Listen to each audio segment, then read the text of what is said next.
Hi students, I'm Una. And I'm Scott. I'm a PTE teacher from the UK. I'm also a PTE teacher from the UK. And we've been helping students pass their exams for years. And now we're excited to help you pass your exam too. Welcome to the Swoosh English PTE Podcast. Let's get started.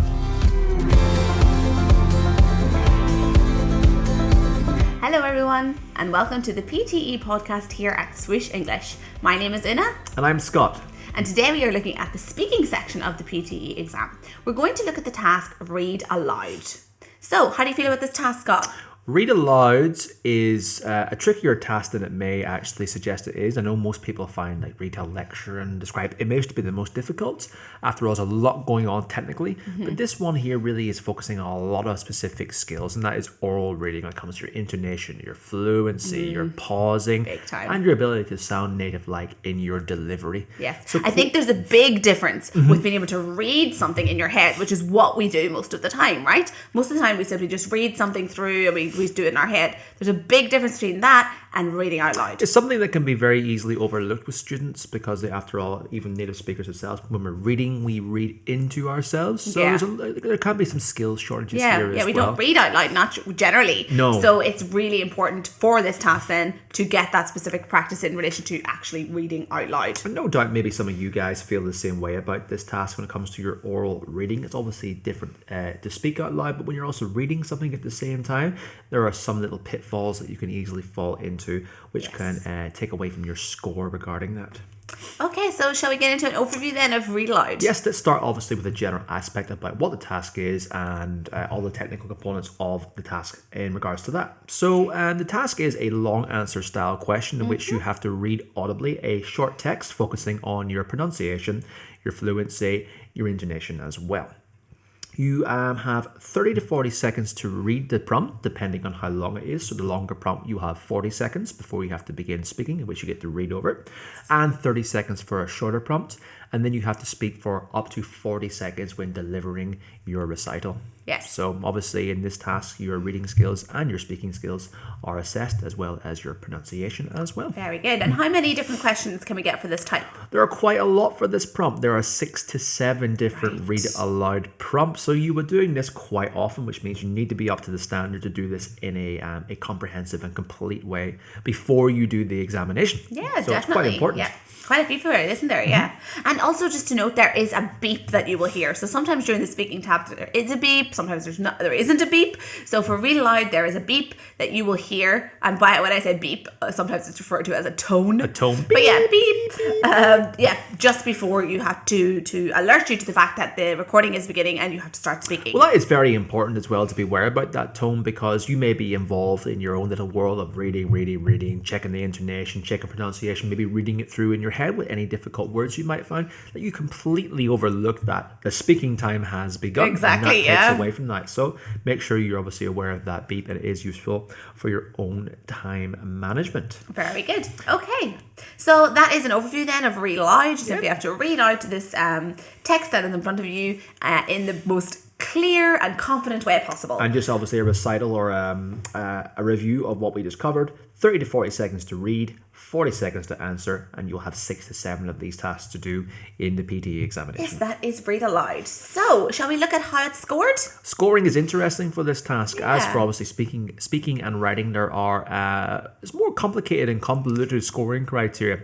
But basically, you are assessed on 3 areas of scoring: your content, your pronunciation, and your oral fluency. Very good. Now, it's depending on the prompt length, your content score will differ. So for a shorter prompt, you will get less marks for content. For a longer prompt, you will get more marks for content. So we can't actually assign a score for that specifically, but it usually falls somewhere between 3 and 5, depending on the answer, the prompt length. Very good. You're also then assessed on your oral fluency from 0 to 5. 0 being completely disfluent. You are pretty much beginner level English. I don't think anyone taking this exam taking this exam will get a 0. Probably shouldn't be taking all the way up to native like, which is when you get scored 5. So speech shows smooth rhythm and phrasing. There are no hesitations, repetitions, false starts, or non-native phonological simplification. So you're speaking your phonemes as accurately as you can. So I think that most students doing this examination will probably fall somewhere between 3 and 5. So good pronunciation to native-like pronunciation. Yeah. That would be somewhere between the upper intermediate and advanced level, between somewhere like B2 and C2 on the CEFR as well. Yeah, so your pronunciation is really testing. Are you able to speak every word, correctly, using the correct phonemes and everything like I say? And it's a good idea to obviously study the IPA and make sure that you have all those sounds down. Yeah. And if there are any sounds that you think that you find difficult that often arise, then make sure that you practice that sound a lot before the day of your PTE exam, and make sure that it's ready. You're ready to go there. And also the same for oral fluency as well. It's once again scored from 0 to 5 as well. Once again, 0 being completely disfluent and 5 being native-like in terms of your delivery. So just as a recap, scored in 3 areas of content, oral fluency and pronunciation. The score varies for content, but it's between 0 and 5 for oral fluency and pronunciation. Well, should we get into a little bit more detail in terms of how are you going to lose marks within content? So, for example, you have the words all in front of you and you have to read it out. So how is your content score going to be affected? Well, for one, if you don't complete the entire response in the time, you will lose marks for your content because you haven't finished the response. You haven't said the words. If you miss a word, so you skip over a word, you can lose a point. If you replace a word, you can lose a point. Or even if you add a word. If you add a word that isn't there, you can lose marks for that as well. And this is common, like when you're reading through that and you're reading it, you are having to get through it, quite fast, not really slowly. And, it's easy to add a word that you think is meant to be there, like an article or a preposition, a word that just sort of rolls off your tongue and you add it in, or perhaps dropping an article or a preposition, things like that. And also being careful that you are pronouncing the plural endings. Yeah, so we'll get into the subtleties of pronunciation as well, but we'll go into more about this in the method, about some of the shortfalls that you have, as well as the methods you should take to ensure that you manage to complete this response in a nice, comprehensive manner. Yes. Very important. And then for oral fluency, what kind of things can you lose marks for within oral fluency? Well, there might be some false starts. You might hesitate for a second, or you start to give a response, then you stop and you pause, then you keep going, like a stutter effect. So that will obviously result in disfluent language. You speak too fast and you slip up. You speak too slow as well. We'll come into disfluency as well. As well as making any repetition as well when you say the word repeatedly again and again. Yes, exactly. False starts, like you said, beginning sentence, you make a mistake and you think, I'm going to go back to the beginning of the sentence. Don't do that. And your intonation, of course, is very important in your oral fluency. So ensuring that the rise and fall of your voice is correct and you don't have too much of a robotic tone. That's the worst thing you could do. And then also your sentence stress and your word stress are very important. So making sure that you are stressing the correct content words, and glossing over, stressing less those prepositions and articles and less important words. So that's all the things that can be considered in content, pronunciation, and oral fluency. That's the scoring section done. Shall we get into the method now? Yeah, let's get into the method. So really for this task, of course, there's only really 2 steps. It's step 1, read the text. Step 2, speak out the text. But both are very, very important as well. Of course. And the point is what you have to really look out for when you are reading it. Okay, so what do you look out for when you're first starting to read through that text? You may pick out some very difficult words. So you may be reading through and you say, okay, that word might be a problem to me. Maybe it's a word that you found difficult to pronounce before and that is a repeated occurrence. Or maybe it's a new word that you're unsure of and you think, oh my goodness, I don't know how to say that word. So what can you do when you're reading through the text in the first 30 to 40 seconds to overcome the issue of unfamiliar words? Yeah, well, that's a very important one. I think the first thing is to make sure that there are no words in there that you're really going to struggle with when it comes to the reading. So simply whisper them out loud to yourself. Go over that word and say, okay, how am I actually going to say this? Repeat the pronunciation. Get ready for having to speak it. Now, of course, yes. So some of the words that you may have come across before will actually be phonemically similar to that. Up to about 85% of the words in the English language are actually phonemically regular. So we will be able to know what they sound based on our knowledge of the phonemic alphabet. Of course, there are some that are completely irregular, and the English language is notorious for that. But you can have peace of mind by knowing that you could probably actually understand how they sound by your own knowledge Just by the letters. But phonemes, yeah? So it's very, very important. So just as Una said, whisper out to yourself, try and say it out loud, see if that sounds right. Definitely. And perhaps if it's a word that you really don't know, of course, it's really important within. So yeah, we'll get on now to what else you should look at within the word. So one of the biggest things is to read with meaning. Okay, so when you're reading, in the time that you have to prepare and you're reading through in the 30 to 40 seconds, you really want to try and understand that text, because pretend that there is someone else listening to you and you have to convey the meaning of the reading to them. Would you read it, if you didn't understand it, would you be able to convey the meaning? Would you even sound confident as well? No, you wouldn't sound confident, So make sure, take the time to really decode the meaning of the text. What is it saying? What is it about? And, if you understand it, and you understand the meaning, that will come across in your speaking, in your reading, for sure. Great advice, Serena. Yeah, so if you don't know the word, if you think the word is unfamiliar to you, then try to decode the meaning within the wider context again. But ultimately, if you really understand what it's saying, that will come across in your reading also. All right. Hi all. We're going to grab a quick cup of coffee. While we're gone, go to pte.swishenglish.com and grab your free PTE starter course, a gift to get you started on your PTE preparation. That's pte.swishenglish.com for your free PTE starter course.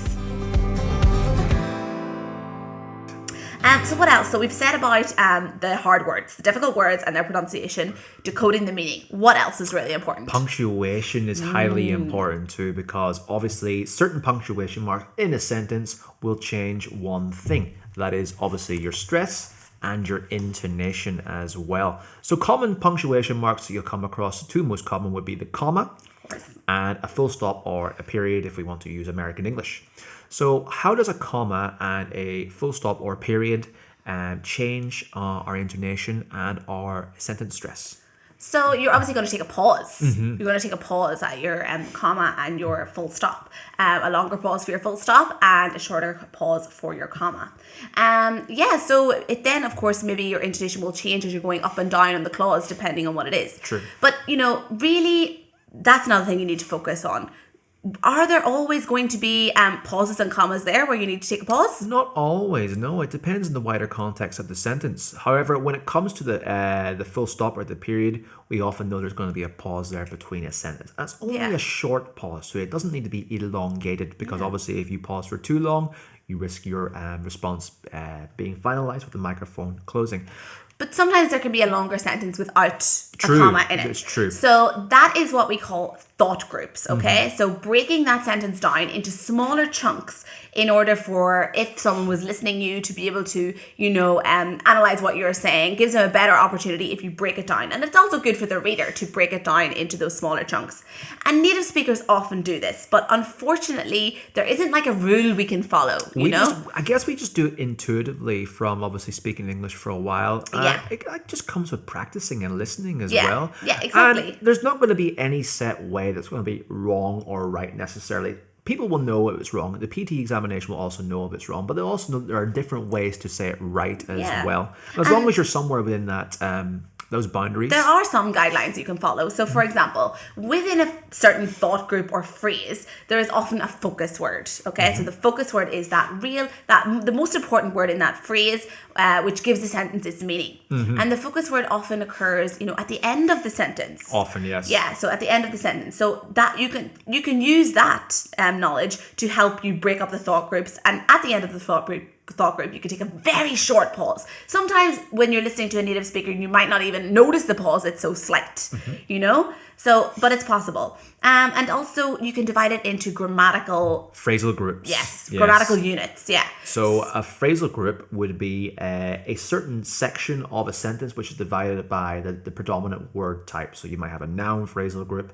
a verb phrasal group, and a prepositional phrasal group, as well as adjectives and adverbs. So for example, we could say, Una and I went to the cinema on Wednesday. How many phrasal groups are there? 3. There's 3. So you have Una and I. What words are mostly in that? The nouns. You have nouns. So that's the noun phrasal group. Then you have went to the cinema. Would be the verb. Is the verb phrasal group. And then you have on Wednesday. Prepositional is the prepositional phrasal group. So native speakers would divide it by these little phrasal groups. And obviously it is determined by what word begins that little group. So Una and I went to the cinema on Wednesday. Yes. It's known as a phrasal group. Yeah, so then you can divide those kind of phrases into your thought groups and perhaps take a short pause if you want to break up that sentence, but certainly not a long and over-exaggerated pause. That wouldn't sound natural, fluid, or native-like.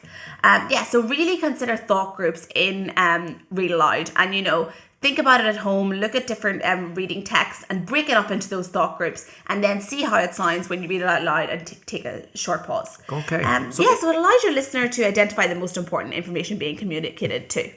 In addition, you need to also consider your intonation as well. So your mid-sentence intonation, think about a list of items. So we have a list of items separated by commas.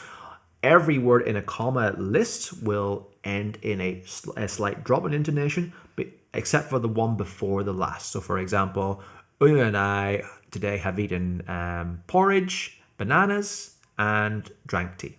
So you notice that in the three items there, the first listed item, there was a slight fall, then a rise in the second to last one, and then a fall in the last one. Mm-hmm. And also at the end of a sentence as well, there will be a slight fall, but at the end of a question, there will be a slight rise as well. Yes, so try to identify those intonation patterns. So again, with intonation, it's one of those things that there aren't like set rules over, but there are some guidelines that you can follow, like lists, like you said, and also rising to show contrast, or falling intonation to show that you finished a point. Mm-hmm. So you will usually fall at the end of the sentence to show that your point is coming to an end. So we have lots of video lessons on our YouTube and within our courses where we go into more detail on intonation and more practical examples groups. too, because obviously it might be quite tricky to imagine what they are in a podcast, but just so you know, there are lots to offer at Swoosh English regarding specific lessons about applying intonation and sentence stress. Yeah, very which good. Is very important. Yeah, exactly. Like you said, now that's another thing to focus on. Mm-hmm. Make sure that you're considering what words you're going to stress on and what syllables, that's your word stress, what syllables within a certain word with more than one syllable that you're going to stress also. So of course, this is a lot to think about within that 40-second time. But ultimately, I would say the most important things are making sure you're able to pronounce difficult words, you're pausing, and understanding the meaning of the text. Yes, as well as obviously any punctuation marks as well. So that's your pausing. That's an easy way to point out. Okay, so that's what we have for the the pre-speaking section. Is you're going to read the text, as Una said, point out any difficult words, consider the overall meaning of the text, point out your sentence stress and any intonation markers as well. And now it comes on to the speaking section. Yes, so obviously now it is your actual reading aloud, so the thing that you're going to be scored on. So 30 to 40 seconds for you to read that text aloud, and you're just simply going to put into practice what you have taken note of during your pre-reading. So ultimately, you need to just speak confidently, okay? Really speak confidently, even if you think that the meaning of the text, actually you didn't get it and it went straight over your head. You can fool that computer into thinking that you know what you're talking about. That's what your aim is. Ultimately, it's better to really understand the meaning, but if you think that it's gone over your head, just speak confidently. That's what you have to do, clearly and confidently. Also, in addition to that as well, you, as Una said, you may not have actually gotten a decent understanding of that text, and maybe that might make you a bit panicked and a bit rushed. Remember at all times to stay calm, speak confidently, and just speak at a natural pace to you. So pacing is very important within oral fluency as well. So you should make sure that you don't speak too fast or too slow. Okay, so having a good even pace is what we're aiming for. Exactly. So that's obviously, there are many reasons to do that. One, if you speak too fast, you could slip up on your words. You may omit a word, you may replace a word, and then that will take away marks for your content if you miss those. So you want to ensure that you're speaking at a nice, consistent pace, fast enough to get everything completed and read it accurately, but not so slow that you might struggle to get the response completed in the 30 to 40 seconds. So that's very important. It just won't sound native-like either. If you're speaking very slow, it's going to affect your oral fluency because, we don't speak like that, like really slow all the time. But it's highly important to remain calm. Also, it could happen when you see a word or you're reading too fast or you're too panicked or you overlook something, you skip a word or you say something incorrectly. What should you do if that happens? That will affect your content, right? If you do leave out a word or replace a word. But what would happen? Keep going, ultimately, Don't hesitate for too long. Don't restart a sentence or, have a false start. That's whenever you begin the sentence again because you think, oh, scrap that, I'll just go again, Ultimately, you don't have time for that, first of all. and it's going to really affect your oral fluency negatively. Exactly. So you actually have more to lose if you go back to revisit a word that you said wrong or something you said incorrectly. Just keep going, remain calm, and remain confident. Yeah, and just worry then. Again, it's the whole focus on the present word thing. So don't just keep going. Think about the next word, and you'll get through it. So as you're reading, focus on conveying the meaning. That's very important. As you speak, avoid a robotic tone. Imagine if you were speaking to someone, if you were reading something to them and you wanted them to understand, would you just speak, in that very robotic tone? No, your intonation needs to vary Exactly. because you are being assessed on your oral fluency and pronunciation, and intonation is a sub-factor in those and as intonation and sentence stress are strongly linked. If you stress a word, obviously you're usually rising up on it. So these are strongly linked and will come hand in hand. It's also important to note as well that you, as Una said, you may be changing your intonation by even realizing it. So therefore, it comes naturally. You don't want to overemphasize your tone or underemphasize your tone as well too much, where you speak too much like a robot, because that won't sound natural. I think there's a real balance to achieve there in the PTE exam, because sometimes I do recommend that you do exaggerate more than you would speak. Of course. On a daily basis, but obviously don't take it too far. Not too far where it sounds quite comical, right? Yeah, exactly. So do try and strike a good balance there, like you said. And obviously your pauses are very important. So when you're reading it, make sure that you're pausing, not having too many run-on sentences where you didn't take a pause at the comma, for example, and keep an eye out for your punctuation. All right. And also to finally say regarding the structural guide to speaking, try and if you can get your response finished within about 35 seconds, because if you go any longer than 35 seconds, you risk not getting your response completely finished. Yes, that's a good point. Yeah, so try and aim for that 35-second mark. You don't want to be cut off. And of course, that comes with practice with a variety of different prompts of different lengths to ensure that you can do that in time. Then you'll get into a rhythm of the speed you need to speak at that time. Yeah. All right, well, I guess that concludes it for today's podcast on Read Aloud. So thanks a lot for watching today. We hope that you found some of the information very useful. And now apply some of that going forward with your Read Aloud practice. Thanks so much, guys. We'll see you again soon. Bye. Are you struggling with your PTE exam preparation? Are you unsure how to get that score of 65, 79, or even 90? Let us help you get there. Please go to pte.swooshenglish.com and enter discount code PTE10 in order to receive 10% discount on any course.